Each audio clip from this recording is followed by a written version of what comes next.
everybody, welcome back to MJ Homestead. I'm Mary. Today is chicken processing day.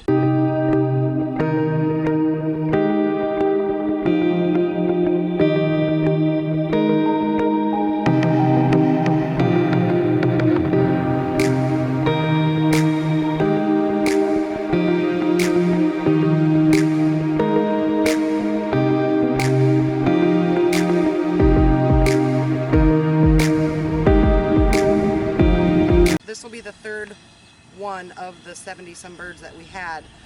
The first one we did 46 at 8 weeks. The second batch we did another 10 at 9 weeks. And then this batch of 12 will be at 10 weeks.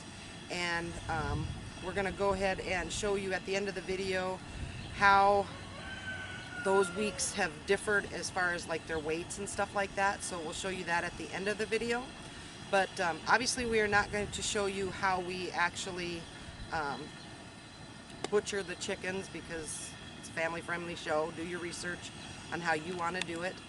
But this is our setup. After Mike butchers the chicken, they are brought over here to our butchering station. And the first thing that we have is a big boiling pot of water. Right around 150, 155 works for us. All we do is we have a big 60-quart stock pot that we use on a turkey roasting station or setup or whatever. We do put a thermometer in here to gauge the temperature. We just watch that. And then the next station that we go to is, this year we decided to get a chicken plucker. This one is a yard bird chicken plucker, and we're not associated with them at all or anything like that. But that's what we chose to go with, is the yard bird. Works really well. This saves us so much time. About 30 seconds and one of the chickens are done, and then it goes on to the processing station. The tools that I use, pretty simple. It's a knife. Very sharp knife, so be careful. Sharper your knife, the easier it is to do this. I do have a bowl of water here today because I am going to be saving the gizzards. Normally I don't save the hearts or the gizzards or the liver or anything like that. I don't like to eat those things. You can save those for like your stock pot for making broth or stock or whatever you want to do. You can also save the feet. I don't save the feet, but those, I've seen videos and stuff where people do save the feet and throw them in their stock pot for the chicken stock or whatever, your stews or whatever.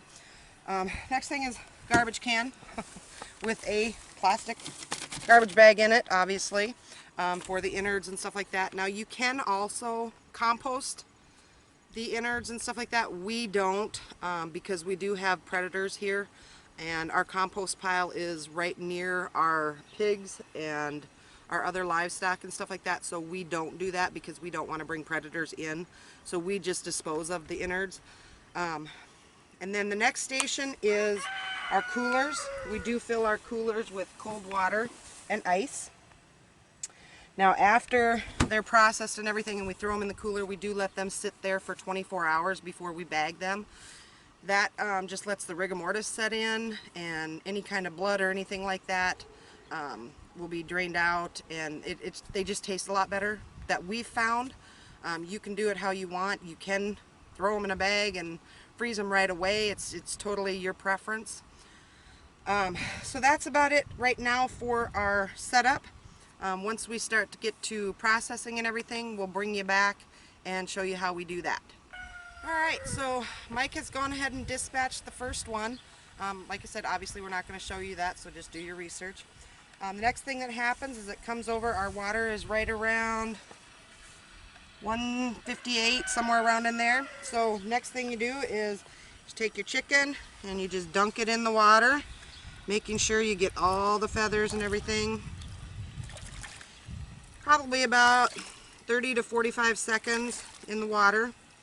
Once that is done, then we'll let it drip a little bit, take it over to the plucker, toss them in the plucker, start it up.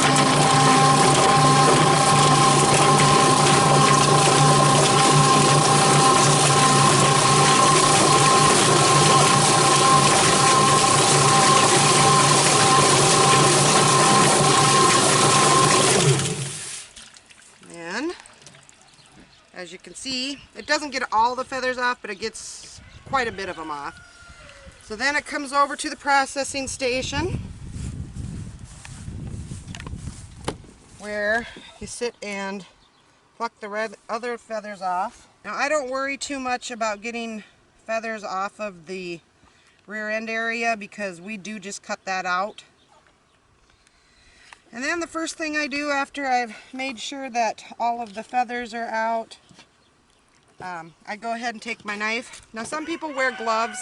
I don't anymore. I tried it and I just can't feel the stuff that we need to get out. So I don't use it. But you take their leg, as breast up, take their leg, bend it, and if you take a little bitty cut right here, it goes right through the joint.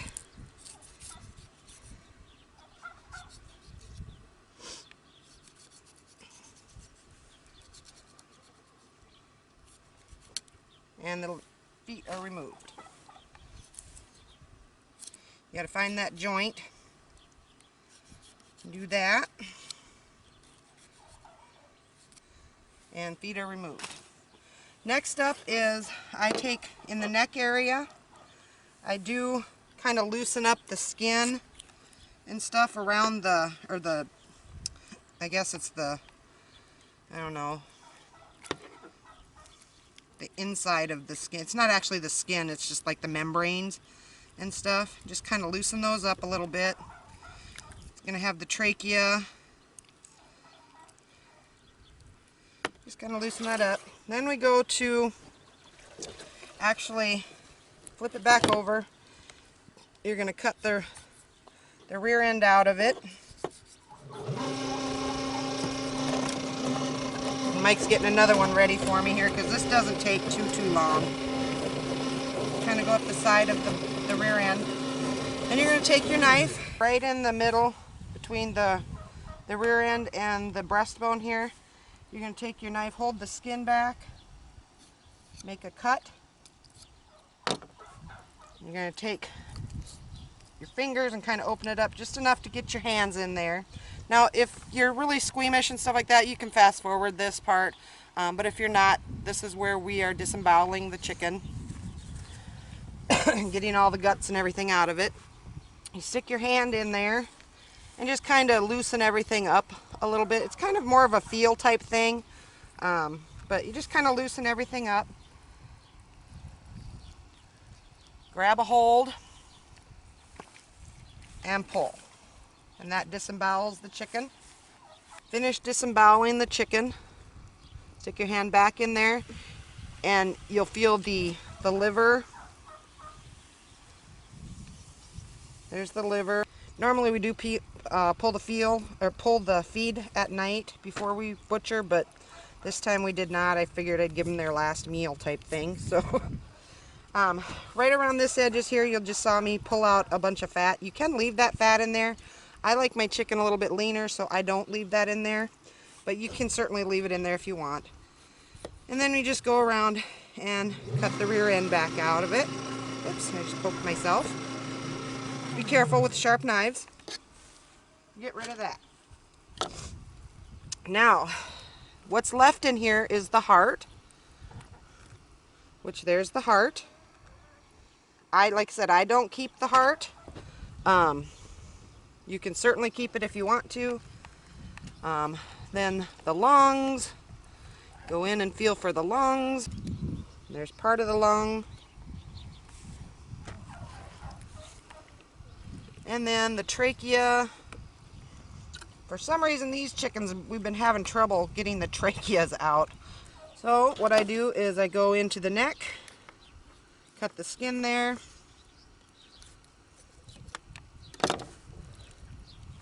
loosen up trachea, and also the craw is in here. Just kind of pull it all out. That's the craw, where they keep all their feed. There's still some in there. And the esophagus comes out. Making sure that it's kind of clean in here. Kind of pull out anything that looks kind of weird. And I'm gonna go ahead and wash this one out real quick because there is a bunch of feed in there. And just make sure you have a garden hose nearby to clean everything out. Make sure that everything in there that we want out is out. Gets kind of gross. And I personally, once we butcher chickens, I cannot eat chicken for a few days because it just grosses me out. But that's about it. Looks like we got everything out that we need to get out for now. Now tomorrow, before we bag them up, I will go ahead and clean them out, take them in the house and make sure that all of, you know, the guck and the inside and everything has come out. Now see, and I missed one of the lungs on the one side, so it's just a good idea just to kind of go in there and take a look, see what all's in there. And then the last step before they go in the cooler is taking them to your hose, spraying everything out. I'm going to put this on a higher pressure here. Just kind of spraying everything out, making sure it's kind of cleanish. Ooh! I do that every time. End up getting myself soaked. And turning it over. Just kind of spraying it off. Now I didn't take the neck off, but I will before I put it in the cooler. All you do is just cut around the neck, snap it, and take it off. Some people keep the necks on, some people don't. I don't, because I don't know. There is meat on there. Some people eat it. If you want to save it, you can. That's about it to butchering a chicken. Now this one will go in the cooler and we'll go on to the next one.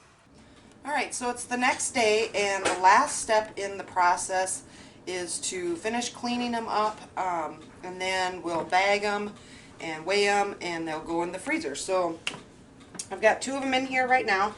All I basically do is just kind of check the cavity and make sure that there's no more ickies in there that I want to get out.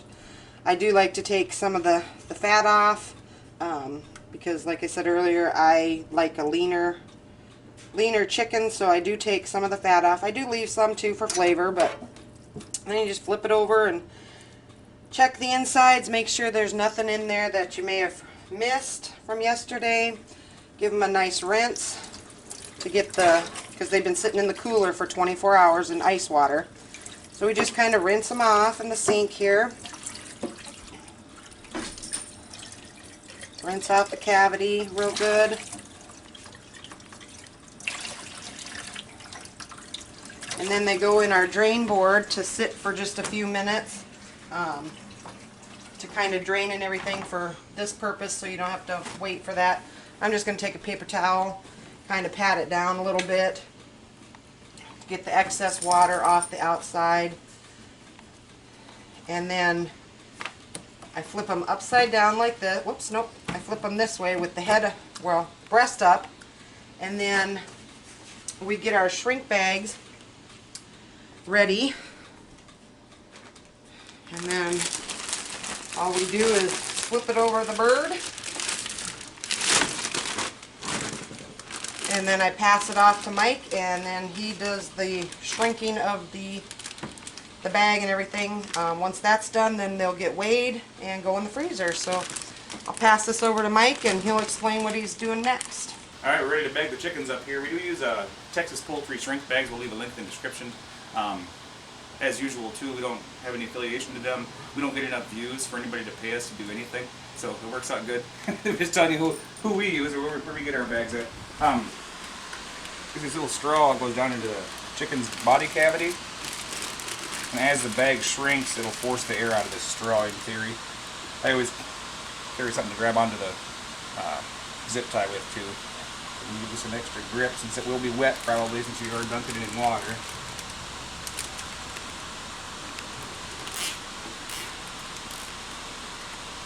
Get that nice and snug, and it'll give you something for the air to escape out of.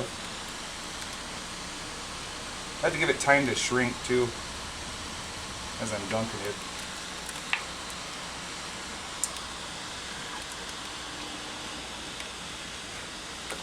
They're fully submerged in there. Now your shrink wrap should be shrinking. And I pull my straw.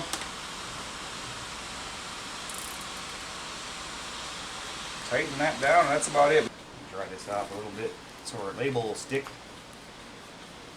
We'll go ahead and weigh these out too. I do weigh them with the bags on because we tried weighing the bag and that little zip tie before, and it doesn't even register on the scale. So it shouldn't throw your weights off at all. It doesn't weigh enough to throw your weights off.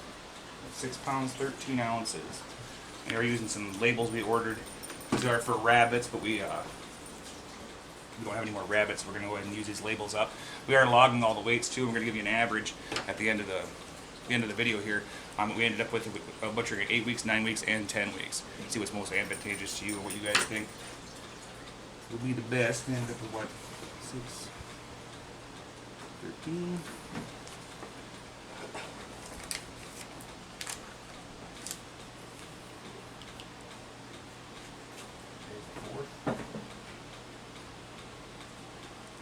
That's all there is to it. There's your finished product right there.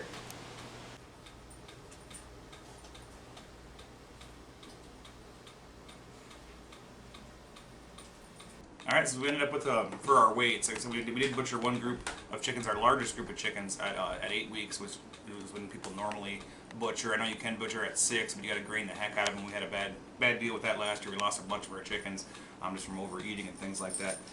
So our feeding schedule that we used also was 12 hours off overnight while they're sleeping. We had 6 hours on grass. We pretty much moved their hoop buildings in the morning right away when they're hungry and force them to eat more grass and bugs and stuff that they're supposed to be eating.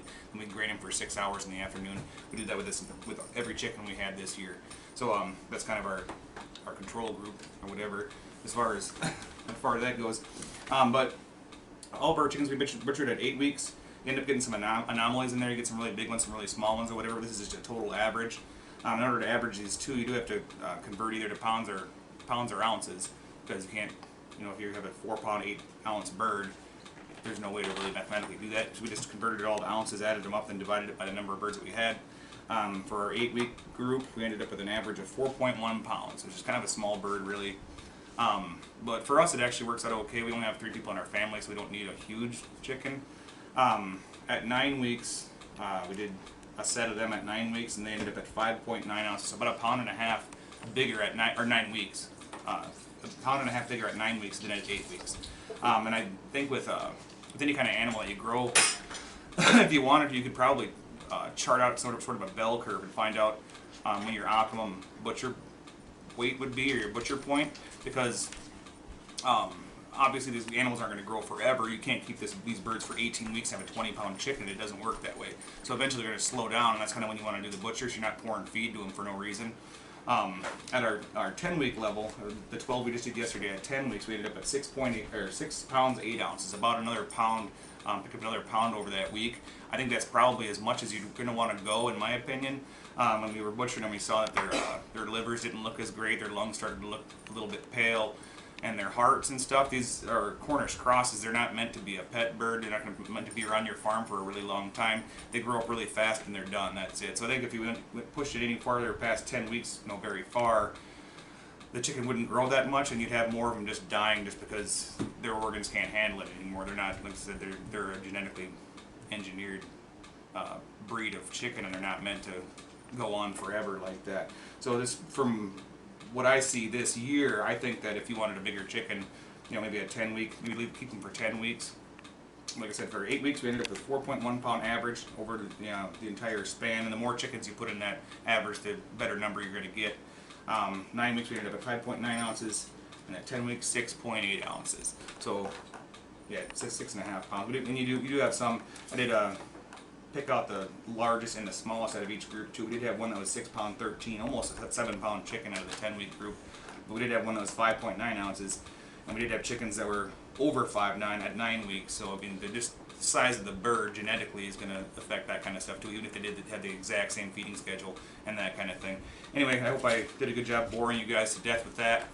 You guys, thanks for watching today. We really appreciate it. Don't forget to like, subscribe. Most importantly, hit the share button. That helps us out a lot. Our videos out there, more people watching them. Have a great day. Thank you.